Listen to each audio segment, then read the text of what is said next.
Welcome to the Grad School Femtoring Podcast, the place for first-gen students of color to prepare for grad school. This is Doctora Yvette Martinez-Fu, and I will be serving as your femtor, providing you with tips and tricks and everything else you need to know to get into and successfully navigate grad school. For over 10 years, I've been helping first-gen students of color get into top grad programs in their field, and I'm really excited to support you on your academic journey too. Welcome back, everyone, to another episode of the Grad School Femtoring Podcast. This is your host, Doctora Yvette, and today's episode is going to be focused on 5 reasons why first-gen Latinas struggle with self-care. This is something that I expand on further in my Grad School Femtoring Academy and one of the 6 workshops that I share in the Academy. And because it came up and I thought it was something that would be especially useful to my podcast listeners, I thought to myself, why not share this information publicly? Why not make it accessible in the hopes that it can support someone out there who may be, like me, a first-gen Latina and who may also be struggling with self-care. I have struggled with self-care for a very, very long time. It's still an ongoing struggle, but I've gotten a lot better at putting myself first and taking care of myself so that I can then take care of others as well. And so, based on what I've learned, I thought I'd share with you these 5 reasons that I've noticed for myself and also among the many different people that I engage with, whether they're my femtees, my clients, my former students, people I know that are part of my community. These are the things that we've got going on. One of the struggles that we experience as Latinas, and I'm going to be speaking about my own experience as a child of Mexican immigrants. In my Mexican household, there was a constant struggle of marianismo, of upholding this idealized view of what femininity was supposed to look like and be like. And so in my own family, there were these gender roles and gender norms that were reified and certain expectations that the women in the family were supposed to uphold. That might mean expectations of virginity, of femininity, of doing more domestic labor, of doing more care work. And I witnessed the women in my family never taking time off, never taking breaks, never resting, and being the self-sacrificing mamas, tias, nanas in the family. And so, of course, going to college and going into higher education, there is tension that comes up with wanting to uphold these norms that are tied back to in many cases, Catholicism and the figure of the Virgen de Guadalupe, that you can't ever truly meet those expectations. You cannot compare yourself to the Virgen de Guadalupe, although admittedly, there's this whole sector of Chicana feminist art that kind of takes back that figure and uses it to reclaim their identity in an empowering way. And I'm all for that. But when you think about this figure of the Virgen de Guadalupe, you can't 100% compare yourself to that. And sometimes we do not want to. Some of us do not want to be feminine. Some of us do not want to do domestic work. Some of us do not want to become mothers. Some of us do not want to have partners or spouses. Some of us have a different idea and conception of what we want in our life. And it's that tension, going to college, getting a career, that sometimes becomes this tension that you experience. It's the tension that I experienced going to college as the first one to move out of my family, as the first one to go to college and leaving my younger siblings behind when I was the one that would take care of them, babysit them. That was a conflict. That was a struggle having to do with me not upholding the values and the expectations of the family that ties back to marianismo. The next is related to this, and a lot of us feel it. And a lot of us, we may still uphold this value and believe in it. And that is in this concept of familismo. And the concept of familismo among a lot of Latinx, Latina families is you're taught to put the family first, to put the family first before anything, before even yourself. And when you put the family first and you might still uphold it. You might believe in, okay, we got to take care of our families. We got to take care of our communities. I get that. But it can become this tension, or there can be some hostility with you doing something like going to college and grad school that may seem to appear that is all about you as opposed to supporting the family or the community. And you can even relate this to theories in psychology, like family systems theory, and how there might be this tension between the values that your family upholds that are related to prioritizing the collective, and the values that maybe as a child of immigrants that your new country, your new home upholds. So thinking about my family coming from Mexico, upholding values of more collectivity, and then moving to the US and me being born there, being raised there. And in the US, we have this shared collective, kind of the country's value of individualism. Individualism is in direct kind of contrast to collectivity. And not every country is like that. I mean, I'm recording this. I'm still based in Portugal while recording this, although I'm not sure when this episode is going to come out. It might come out when I'm still here or when I'm back in the US. But in Portugal, there's definitely more of a collective type of value of like putting the society first before the individual.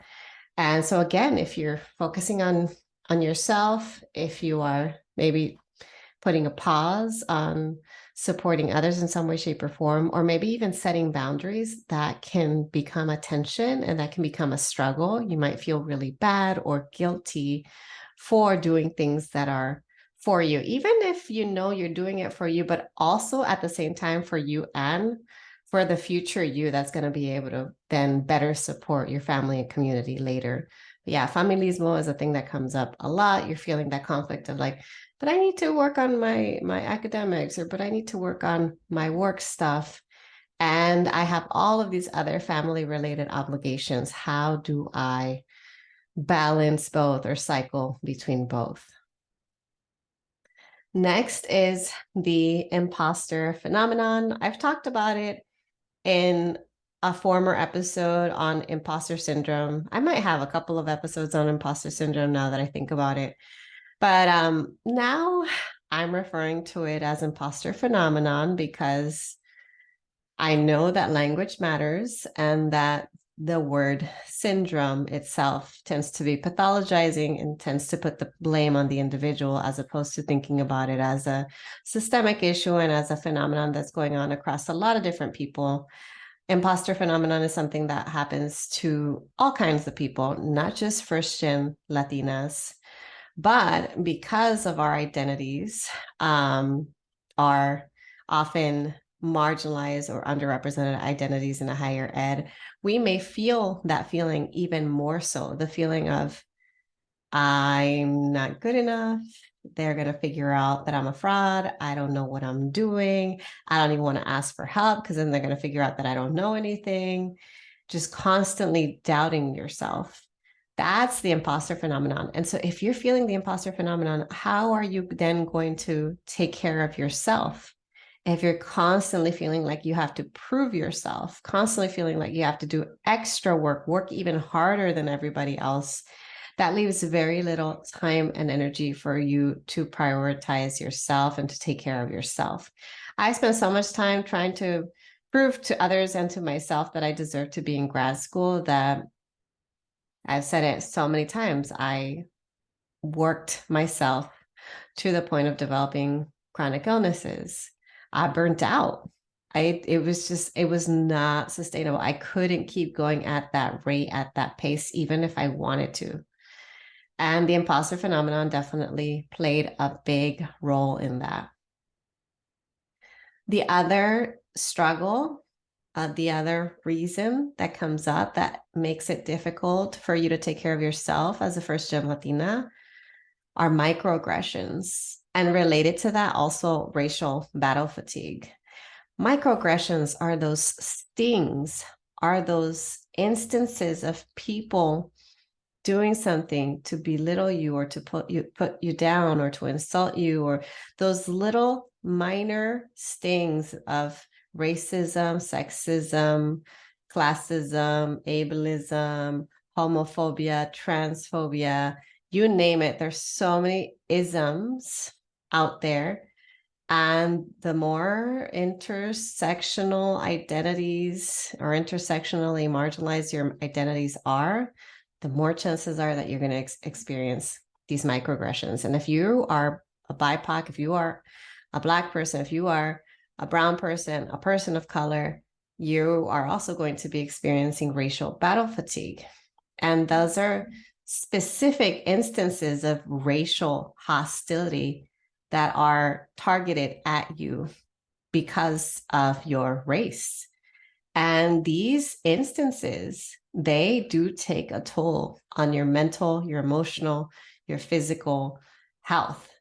And it can eventually lead to presenting itself as, or manifesting itself as certain symptoms. Like in my case, it developed into chronic illnesses.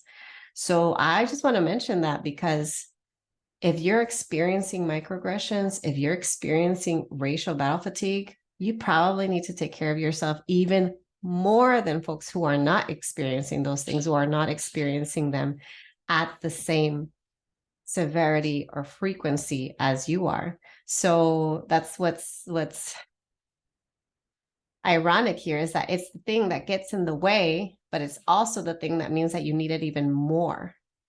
It gets in the way because how do you make time if you feel like you're constantly in fight or flight mode, if you're constantly in this battle mode, when you're feeling like you're constantly what's maybe triggered or constantly hyper vigilant, you're just waiting for the next shoe to drop all of the time. Now, when I meet with folks, I had one client who was asking me like, how do I react when someone says something that is offensive, or when someone says a microaggression to me, or when someone expresses some sort of hostility towards me? Like, how do I react? What do I do? Like, I want to be able to say the right things at the right time and defend myself.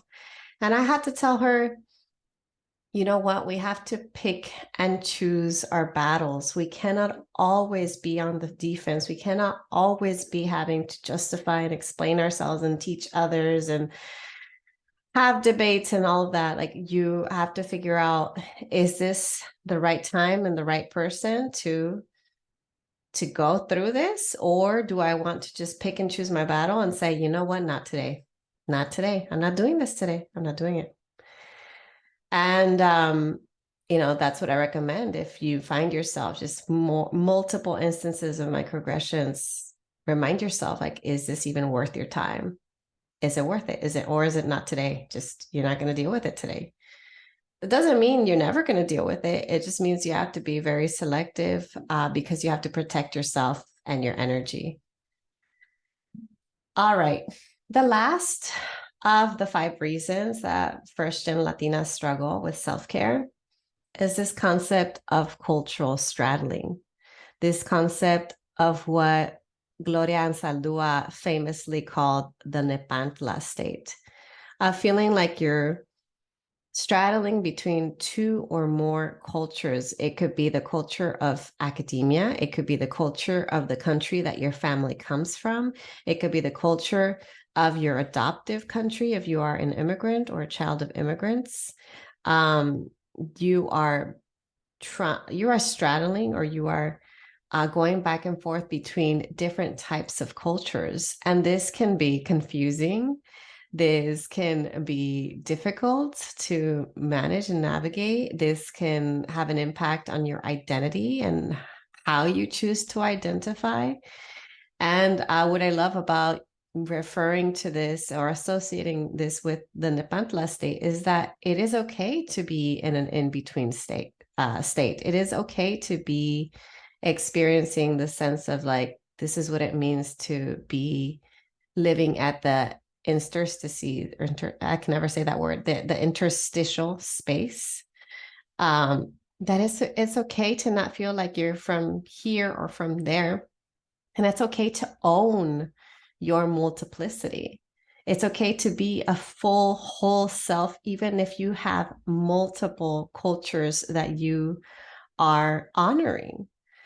But cultural straddling makes it that much more difficult to take care of yourself because it means you're faced with a lot of different tensions, a lot of different conflicts, a lot of different expectations, and it's up to you to decide, what am I going to take, and what am I going to let go? What am I going to take from the cultures that I'm straddling, and what am I going to choose not to own or not to follow? And so there might be things about your parents' home countries or about your home country or about the new spaces that you inhabit. There might be things that you really like that you're going to own and embrace, and there might be things that you're going to let go of, and that's okay. But as soon as you start to learn more about the cultures that you're straddling and figure out what are the things you're going to take, what are the things you're going to let go of, it'll be a little bit easier for you to start to take care of yourself, because the more aware you are about who you are, where you come from, and how that impacts the spaces that you enter, the more you're going to be able to then also be aware about the things that you need to take care of yourself. Now, I'm not going to be going into any self-care strategies today. I just wanted to make you aware of these 5 different concepts, the concepts of marianismo, familismo, imposter phenomenon, microaggressions, and cultural straddling. Some of these I've covered before. Some of these I haven't covered quite yet.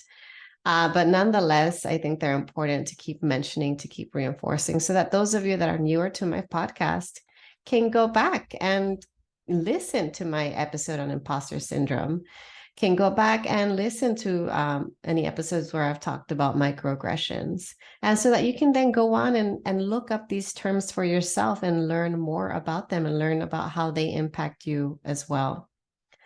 That's it for this week's episode. I wanted to keep it short and sweet, and I hope that you enjoyed it. I will talk to you all next time.